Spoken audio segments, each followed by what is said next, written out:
नमस्कार, स्वागत है आपका न्यूज प्रेस पर। मैं हूं आपके साथ आर्या पांडे। लखनऊ के अलीगंज अग्निकांड में 15 लोगों की दर्दनाक मौत के बाद अचानक प्रशासनिक मशीनरी एक्शन मोड में नजर आ रहा है। कानपुर में फायर विभाग और केडीए की टीमें सड़कों पर उतर चुकी हैं। जांच अभियान चल रहे हैं, नोटिस जारी हो रही है और सीलिंग की कार्रवाई भी तेज कर दी गई है। लेकिन सबसे बड़ा सवाल यही है कि क्या सिस्टम को हर बार किसी बड़े हादसे और मासूम जिंदगियों के नुकसान के बाद ही जागना पड़ता है? जिन इमारतों में सालों से नियमों की अनदेखी हो रही थी, क्या उनकी जानकारी जिम्मेदार विभागों को नहीं थी? और क्या कार्रवाई सभी पर बराबर होगी या फिर रसूखदार लोगों के सामने नियम एक बार फिर से बौने साबित हो जाएंगे? आज इन्हीं सवालों के साथ देखिए हमारी ये खास रिपोर्ट। लखनऊ में घटे अग्निकांड के बाद मुख्यमंत्री योगी आदित्यनाथ अपने पूरी तरह से एक्टिव मोड में आ चुके हैं।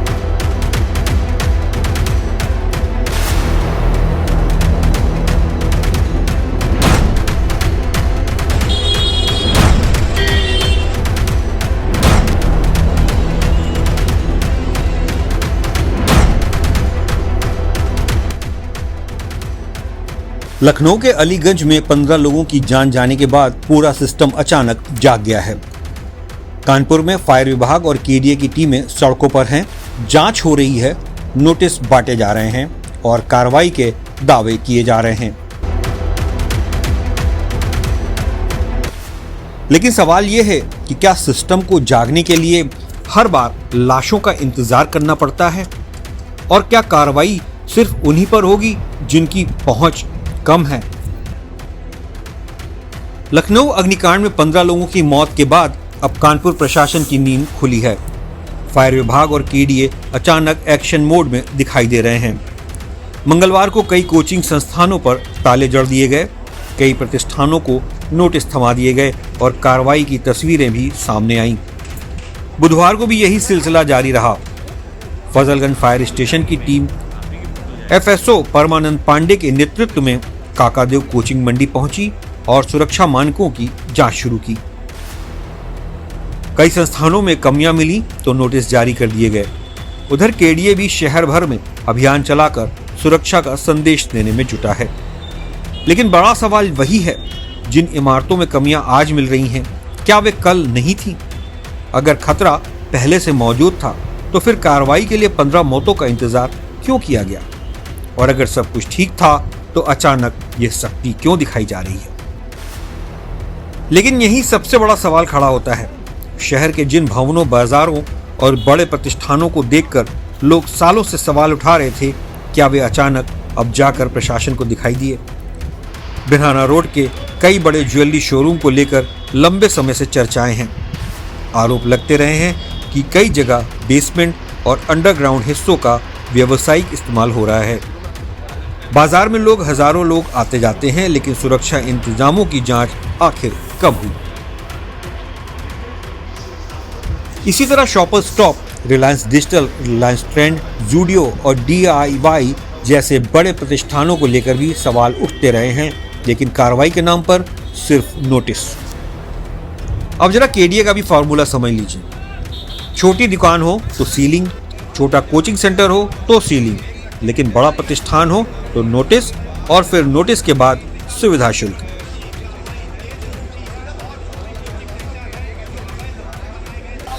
केडीए ने अभी फिलहाल दिखाने के लिए रेडी नहीं बोला, कल आज दिखाइए, कल हम आके खोलेंगे। यहाँ वो खड़े हैं सामने, केडीए के अधिकारी से पूछिए। केडीए के अधिकारी ने बोला कि आप अपने डॉक्यूमेंट ऑफिस के अंदर दिखाइए। हमारे हमें तो अभी दिखाने के लिए डॉक्यूमेंट रेडी है हम लोग। जी अब देखिए, अधिकारी मैटरों में हम ये नहीं बताना चाहते हैं कि क्या गलत किया क्या नहीं सही किया, लेकिन हम अपने जगह सही है। हम अपने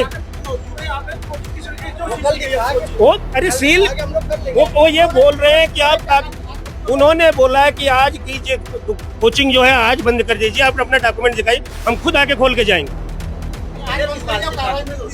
और उन्होंने बोला अब वो आज सडनली, हम तो अभी सेकंडों में अभी बैठे 2 मिनट के अंदर कागज इसी के अंदर है, अभी कागज दिखा देते हैं। यानी पहले नियम तोड़िए, फिर सुविधा शुल्क भरिए और मामला खत्म कर दीजिए। सवाल यह है कि क्या लोगों की सुरक्षा की कीमत अब सुविधा शुल्क से तय होगी? क्या आग लगने पर फायर ब्रिगेड पहले ये पूछेगी कि भवन छोटा है या बड़ा? सबसे हैरानी की बात यह है कि जिन इमारतों के सामने अधिकारी रोज गुजरते रहे, जिनकी पार्किंग, निर्माण और व्यावसायिक गतिविधियां किसी से छिपी नहीं थी, वे अचानक जांच के दायरे में कैसे आ गई? अगर खतरा था तो पहले कार्रवाई क्यों नहीं हुई, और अगर खतरा नहीं था तो फिर लखनऊ हादसे के बाद इतनी भागदौड़ क्यों? क्या सिस्टम का अलार्म तभी बजता है जब कई मौतें हो जाती हैं? तक मानक रूप बिल्डिंग नहीं पाई जाएगी तब तक संचालन नहीं होगा बिल्डिंग। साहब, ये एलन कोचिंग आपने सील की है, इनके जो मैनेजर हैं उनका दावा ये है कि आपने उनसे रिक्वेस्ट किया कि आज सील कर लेने दीजिए, कल आपकी कोचिंग खोल लेंगे। नहीं, ऐसी कोई बात नहीं है। अगर ये संचालन दोबारा होता वो आपको मिलेगा तो आपको खुद दिखेगा। आपको क्या दिखाई पड़ा प्रथम दृष्टया कि यहाँ पर आप खुद देख सकते हैं, बिल्डिंग पूरी जो सेटबैक कवर करके बनाई गई है और एंट्री एग्जिट एक ही जगह से एंट्री एग्जिट सीढ़ी के माध्यम से केवल है। अगर ग्राउंड फ्लोर पर अभी अगर आग लग जाए ऊपर के उससे कोई नीचे नहीं उतर सकता। जो है इस प्रकार के प्रावधान को देखते हुए कार्रवाई की गई है। हकीकत यह है कि आग न ब्रांड देखती है, न रसूख और न बैंक बैलेंस। आग लगती है तो सिर्फ जान जाती है। लेकिन कार्रवाई को देखकर ऐसा जरूर लगता है कि नियमों का डंडा सबके लिए बराबर नहीं है।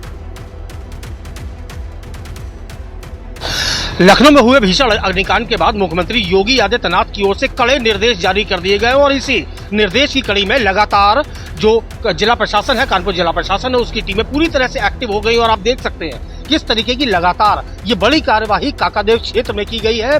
कोचिंग मंडी का ये इलाका है, कुकुर मुक्तों की तरह हर जगह पर यहाँ पर कोचिंग्स दिखाई देती हैं। लेकिन आज की अगर बात की जाए तो महज एक दिन की कार्यवाही के बाद यहाँ पर पूरी तरह से सन्नाटा पसरा दिखाई दे रहा है। ये वो इलाका है जहाँ पर न सिर्फ कानपुर शहर बल्कि कानपुर शहर के साथ साथ अन्य जिलों से भी छात्र छात्रा यहाँ आते हैं। न सिर्फ यहाँ रहकर कोचिंग की पढ़ाई करते हैं बल्कि यहाँ पर हॉस्टलर्स, फूडिंग, लॉजिंग की सारी व्यवस्थाएं यहाँ पर होती हैं। भारी संख्या में जो भीड़ छात्र छात्राओं की होती है वो अक्सर यहाँ पर देखी जाती है। सुबह से शुरू हुआ छात्र छात्राओं का तांता इन्हीं गलियों में सन्नाटा पसरी हुई, फिलहाल सन्नाटा पसरी हुई इन्हीं गलियों में हर वक्त नजर आता है। रात के 11 बजे तक ये गलियां रोजाना की तरह गुलजार दिखाई देती है। लेकिन बीते 2 दिन पहले से जिस तरीके से कल जो कार्यवाही की गई है, कल के बाद से लगातार आज तक पूरी तरह से इन गलियों में साफ तौर पर सन्नाटा पसरा नजर आ रहा है। बात अगर जिला प्रशासन कानपुर की जाए तो लगातार आज भी जो छापेमारी की कार्यवाहियां हैं, जो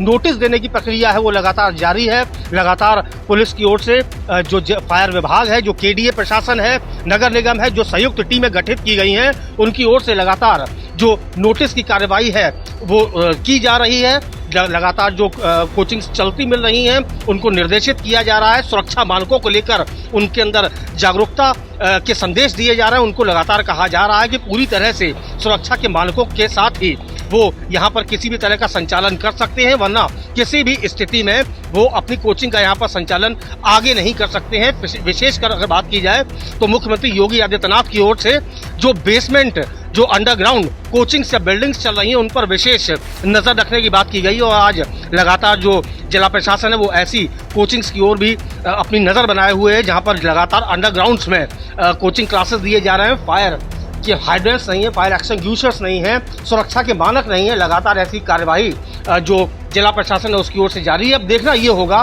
कि इस बड़ी कार्यवाही के बाद आखिर क्या असर इसका देखने को मिलता है।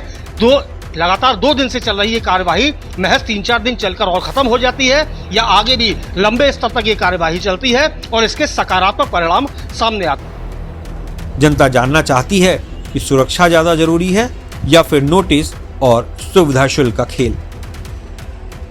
लखनऊ अग्निकांड में 15 लोगों की मौत के बाद सिस्टम जागा है, लेकिन सवाल अब भी जिंदा है कि क्या प्रशासन की नींद कुछ दिनों के लिए खुली है या फिर वास्तव में शहर को सुरक्षित बनाने की कोशिश है। और सबसे बड़ा सवाल, क्या कानून सबके लिए बराबर है या फिर छोटे लोगों के लिए ताला और बड़े लोगों के लिए सिर्फ नोटिस? यही सवाल आज प्रशासन के सामने खड़ा है।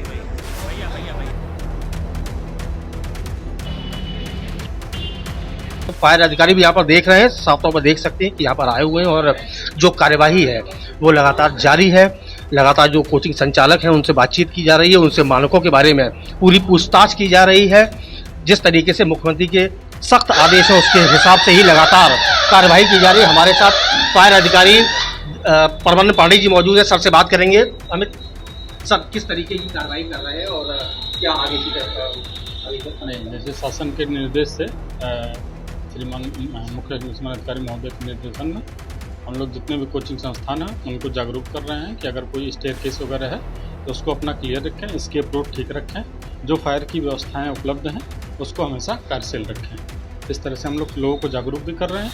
अगर कमियां ज़्यादा जिसमें पाई जा रही हैं उनको निर्देशित किया जा रहा है, उसको जल्द से जल्द करेक्ट करें। सर क्या क्या विशेष ऐसे मानक है जिनको लेकर इंस्ट्रक्शंस दिए जा रहे हैं कोचिंग संचालकों को, या ऐसे अन्य भवन जो कि मानकों के विपरीत जा रहे हैं उनको ऐसे कौन कौन से? जैसे मुख्य रूप से किसी भी भवन में आप समझो कि एस्केप रूट क्लियर होने चाहिए, जो सीढ़ी वगैरह है उस पर पुस्तकें या ऐसे सामान न रखें जिसकी वजह से कोई आपात स्थिति में निकलने में समस्या है। और जो स्टेयरकेस के ऊपर जैसे छत है उस पर जो लोग ताला मार के रखे हुए हैं उसकी चाबी या तो वहीं पे रख दें या ऐसे जगह रखें कि जिससे वो तुरंत एक्सेस हो जाए और आपातकालीन की स्थिति में अगर बाहर न निकल पा रहे हैं तो टेरेस पे जा सकते। सर आज कोई कार्रवाई की है, कुछ सीलिंग की कार्रवाई की, आज क्या क्या? आज हम लोग निरीक्षण कर रहे हैं जितने भी संस्थान हैं, जो अधिकतर तो बंद हो गए हैं अभी, क्योंकि केडीए के द्वारा कई बिल्डिंगों को सील किया गया था। उसके परिप्रेक्ष्य में काकादेव में कई बिल्डिंगें सील हैं, लेकिन जो खुली हुई हैं उसको हम लोग चेक कर रहे हैं। जो कमियां पाई जा रही हैं उनको निर्देशित किया जा रहा है, उसको तुरंत जल्द से जल्द सही करें। तो ये शहर की फायर टीम है जो लगातार पूरी तरह से एक्टिव दिखाई दे रही है। जगह जगह कोचिंग के हर इलाकों में ये टीम गठित की गई है और हर इलाकों में जा जाकर लगातार जो एक रियलिटी चेक्स है उनको किया जा रहा है। जिस तरीके के जो मानक हैं, मानकों को लेकर भी जो कोचिंग संचालक हैं उनको पूरी तरीके से अवगत कराया जा रहा है और इस बात के लिए सुनिश्चित किया जा रहा है कि जो भी मानक हैं कोचिंग संचालक उसको जल्द से जल्द पूर्ण करें। जिस तरह से मुख्यमंत्री योगी आदित्यनाथ ने साफ तौर पर कह दिया है कि लखनऊ की इस घटना से सबक लेने के बाद अब इस तरीके की कोई भी घटना पूरे प्रदेश में दोबारा नहीं होनी चाहिए, उसको लेकर जिस तरीके से सख्ती बरती जा रही है। तो लगातार जो जिला प्रशासन है, जो नगर निगम की टीम है, जो फायर विभाग है, वो अपने काम कर रहा है और लगातार जो ये कार्रवाई है वो जारी है। फिलहाल कई ऐसे सुबह से लेकर अब तक कई ऐसे कोचिंग संचालकों को नोटिस भी दिया जा चुका है जो मानकों के विपरीत अपने कोचिंग का संचालन कर रहे थे। जिस तरीके की कार्रवाई की जा रही है लगातार उसको देखते हुए साफ तौर पर कहा जा सकता है कि आज शाम तक संयुक्त टीम की ओर से कोई ना कोई फिर बड़ी कार्रवाई होने की संभावना है। कैमरामैन अमित गुप्ता के साथ विवेक दीक्षित, न्यूज़ प्लस कानपुर।